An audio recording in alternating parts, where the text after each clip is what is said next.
মহাসমারোহে রবীন্দ্র জয়ন্তী পালিত হল গোবরডাঙ্গা সেবা ফার্মার সমিতিতে। 9 মে 2026 অর্থাৎ 25শে বৈশাখ 1433 বঙ্গাব্দ শনিবার বিকালে মনোরম এই অনুষ্ঠানের আয়োজন করেন সংশ্লিষ্ট সংগঠনের স্বেচ্ছাসেবক ও স্বেচ্ছাসেবিকা বৃন্দ। রবীন্দ্র প্রতিকৃতিতে মাল্যদান ও পুষ্পার্ঘ্য অর্পণের মাধ্যমে অনুষ্ঠানের শুভ সূচনা হয়। স্বাগত ভাষণ দেন গোবরডাঙ্গা সেবা ফার্মার সমিতির সম্পাদক গোবিন্দলাল মজুমদার।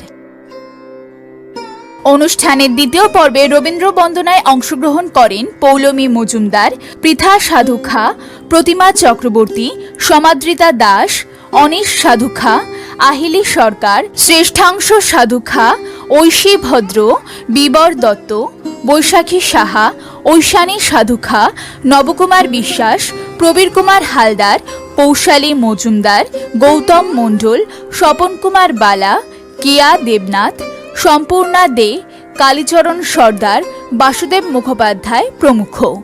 এই দিন সমগ্র অনুষ্ঠান উপস্থাপন করেন কুমকুম চট্টোপাধ্যায় মুখোপাধ্যায়।